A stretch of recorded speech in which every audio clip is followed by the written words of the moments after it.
Somalia के 2 टुकड़े हो गए हैं और दूसरे टुकड़े को जो इलीगल है इजराइल ने उसे मान्यता दे दी है।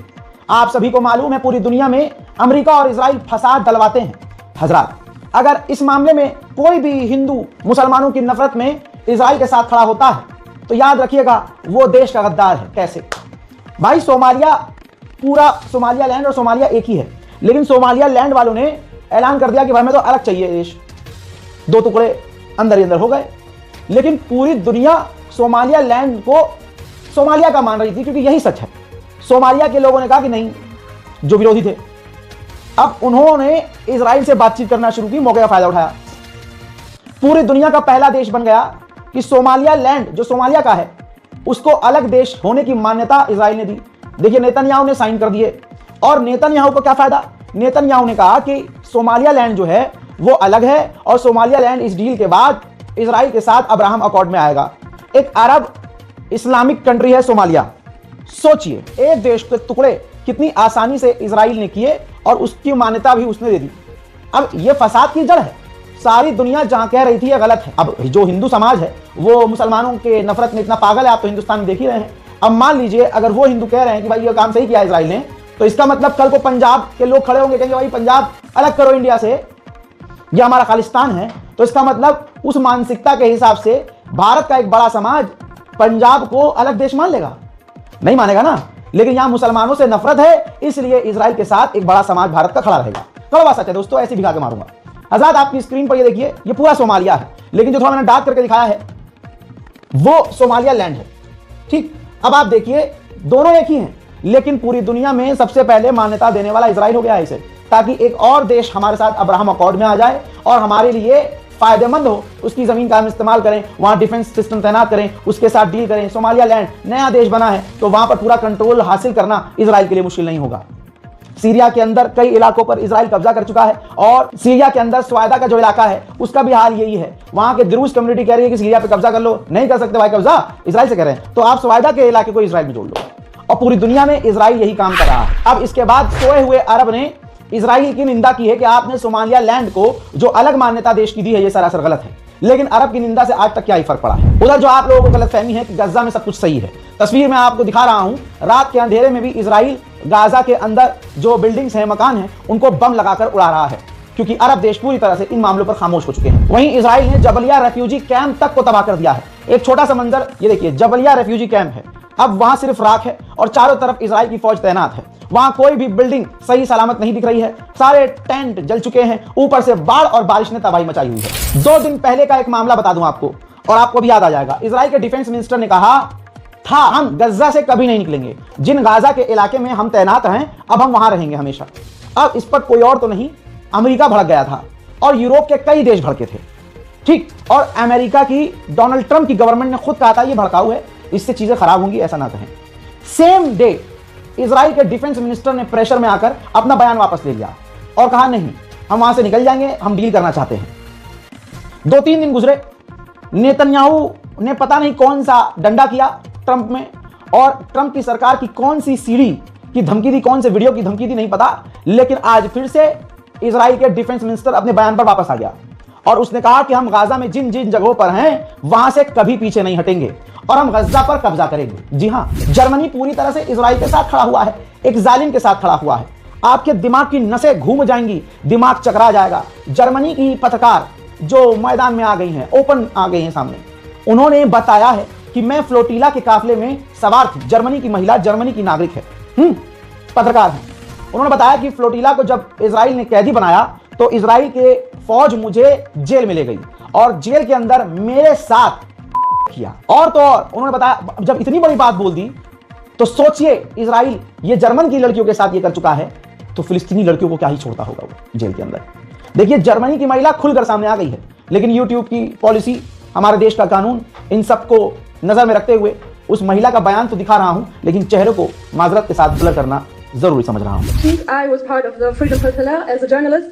I was on the journalist and medical boat, the Conscience, on the way to Gaza this fall. Around 100 nautical miles away from the coast of Gaza, we were intercepted. We were put into prison for 5 days. And in this speech, as a woman, I want to talk about the sexual violence I experienced in prison. I do not want to talk about it just to put the focus on myself, because it is nothing personal, it is nothing individual, and it's nothing that I should be ashamed about. We were transferred from one prison to another, and during the strip searches, I was raped. I'm sharing this to say it again, and not just for me, and not just because I'm the only one that experienced it, because this is not true. I'm sharing it for all the women who experience sexual violence and sexual torture in the prison. अब इन चीज से एक बात समझ लीजिए, Israel के समर्थन में यूरोप के देश, बड़े बड़े देश अपने लोगों तक के लिए स्टैंड नहीं लेते, चाहे उनका इज्जत मिट्टी में मिला दिया जाए। वहीं इजराइल की ताजा बमबारी में गाजा के अंदर 3 फिलिस्तीनियों की शहादत हो गई है। जुमे का दिन था और मस्जिद अल अक्सा के अंदर मुसलमानों को जाने से फिलिस्तीनियों को रोका जा रहा है। अब यह देखिए, जानबूझकर जुमे के दिन भारी मात्रा में यहूदियों का झुंड पे झुंड बैतुल मुकद्दस मस्जिद अल अक्सा पहुंचा है। जो अरब देश आज मस्जिद अल अक्सा पर खामोश हैं, वो गाजा, फिलिस्तीन, वेस्ट बैंक और हिंदुस्तान के मुसलमान और दुनिया के मुसलमानों के लिए क्या खाक बोलेंगे। रोज का वही मंजर है। अब इस मंजर को देखिए, इजराइल के जो आम लोग हैं, सेटलर्स, वो वेस्ट बैंक के इलाकों में रोज जा रहे हैं, फिलिस्तीनियों पर हमला कर रहे हैं, डरा रहे हैं, धमका रहे हैं और उनके मकानों पर कब्जा कर रहे हैं। एक और तस्वीर देखिए, जो फिलिस्तीनी किसान हैं, जो खेती करते हैं और उसी से अपनी जिंदगी गुजारते हैं, इजराइल के सेटलर किसानों को उनके खेत तक जाने से रोक रहे हैं।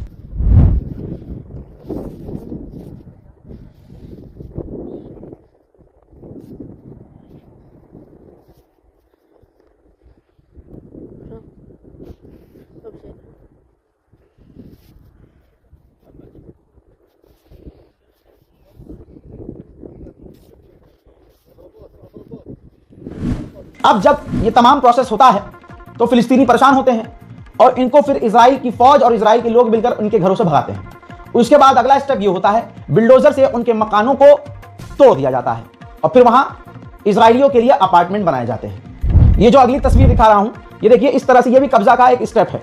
जो इजराइल के सेटलर हैं वो फिलिस्तीनी इलाके में जाते हैं और इलीगल सेटलमेंट बनाते हैं, आउटपोस्ट बनाते हैं, चेक पॉइंट बनाते हैं, ताकि फिलिस्तीनियों की जमीनों पर ज्यादा से ज्यादा कब्जा किया जाए। अब एक मंजर में दिखाता हूं आपने, ये देखिए, एक फिलिस्तीनी नमाज पढ़ रहा था सड़क के किनारे, तो इजरायली व्यक्ति ने उस फिलिस्तीनी व्यक्ति को नमाज पढ़ते हुए कुचलने की कोशिश की। ये तमाम चीजें रोज की हैं और उधर इजराइल रोज ये काम कर रहा है, सिर्फ ये गज्जा में नहीं कर रहा है।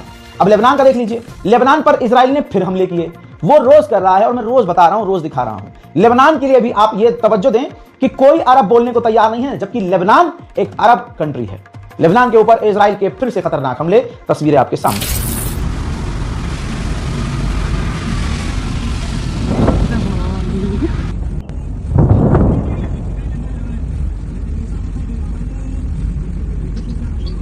सिर्फ यही नहीं, अपनी पूरी ताकत दिखा रहा है लेबनान में इजराइल। लेबनान के आसमान में दिन रात इजराइल के फाइटर जेट उड़ते हुए नजर आ रहे हैं।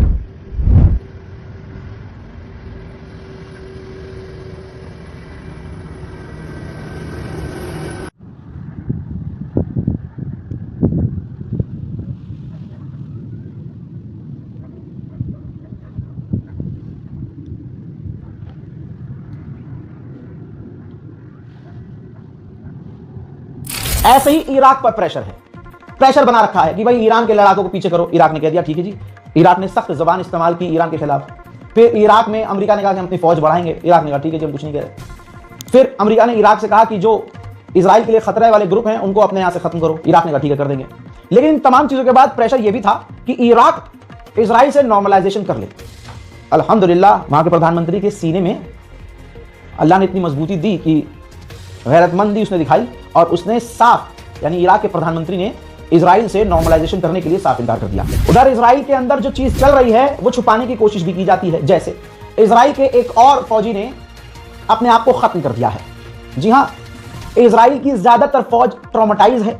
जो गाजा से लौटे हैं वो डिप्रेशन में हैं, जहनी मरीज बन चुके हैं और अपने आप को लगातार खत्म कर रहे हैं। इजराइल खबरों को छुपाने की कोशिश कर रहा है। फिर से खबर सामने आई है कि अमेरिका बहुत ज्यादा इजराइल पर दबाव बना रहा है कि तुर्की की फौज को आप गाजा जाने दो, क्योंकि कोई और देश गाजा में अपनी फौज भेजने को राजी नहीं है। जब जोलानी नए नए आए थे तो भारत, पाकिस्तान और बांग्लादेश के मुसलमान बहुत उत्सुक थे, खासकर वो झुंड जो शिया समुदाय अपने छोटे भाइयों से ही नफरत करता था, जिनको बचपन से ही मिंबर से नफरत सिखाई गई। होते हैं भाई ऐसे बहुत सारे मुल्ला हैं, मौलवी हैं, वो समाज में भिड़ाव करवाएंगे तभी तो उनका चलेगा। तो उसका रिजल्ट ये रहा कि सबने जोलानी को पसंद किया, मुसलमानों को जोलानी से बहुत उम्मीद हुई, मुझे भी हुई कि चलो ठीक है, कैसा भी है तो मुसलमान। फिर जब इतिहास निकल के सामने आने लगा कि ISIS का लीडर रह चुका है, अल-कायदा से इसका लिंक है, लीडर रह चुका है, तो फिर चीज़ें धीरे धीरे क्लियर हो गई कि ये तो इजराइल और अमेरिका का पिट्ठू है। वरना ऐसे कैसे अमेरिका और इजराइल के रहते हुए सीरिया में कोई और कब्जा कर लेगा। इजराइल और अमेरिका की ताकत इसके साथ थी, इसने सीरिया को कुछ ही दिन में कब्जा लिया। लेकिन फिर भी मुसलमान उम्मीद बड़ा करता है। मुसलमानों ने उम्मीद की नहीं, ये तो खटमल नहीं है, एग्जाम्पल यही लैंग्वेज यूज होती है, खटमल नहीं है तो अपना, चाहे सुअर क्यों ना हो, है तो अपना। अब मुसलमानों की उम्मीद पर पहला झटका तब लगा जब जोलानी ने अपने हाथों से गोलान हाइट का एक बड़ा हिस्सा इजराइल को दे दिया। यहां उम्मीद मुसलमानों की टूट गई, रियलाइज हुआ कि यार हमने गलत आदमी को सपोर्ट कर दिया। फिर उसके बाद क्या हुआ, इजराइल की फौज निकलने के बजाय सवायदा तक के अंदर घुस गई और आज सीरिया की राजधानी में मौजूद है इजराइल की फौज। दूसरा झटका ये मुसलमानों को लगा। फिर तीसरा झटका क्या लगा, इजराइल से जोलानी ने साफ कह दिया कि हम आपसे लड़ना नहीं चाहते, आप हमारे भाई हैं। फिर झटके पे झटका लगने लगा और अब पूरी दुनिया के मुसलमानों को समझ में आ गया कि हमने गलत इंसान को सपोर्ट कर दिया। अब ताजा मामला सुनिए, जोलानी और इजराइल डायरेक्ट बात कर रहे हैं और बातचीत का लेवल वहां तक एडवांस तक पहुंच गया है कि दोनों के बीच बड़ी डील या कह सकते हैं नॉर्मलाइजेशन हो सकता है। इन्ना लिल्लाहि व इन्ना इलैहि राजिऊन। मुसलमानों की उम्मीद पर पड़ रहा हूं, इसीलिए कहता हूं कि ये ग्रुपबाजी बंद कीजिए, सब परचमे इस्लाम के नीचे आइए, ला इलाहा इल्लल्लाह मुहम्मदुर रसूलुल्लाह, इसके नीचे आइए आप। बाकी हमारे घर की लड़ाई वो घर के अंदर रखिए। इतनी नफरत से इंसान को भी नुकसान होता है, कौम को भी नुकसान होता है। मैं इतना ही कहूंगा।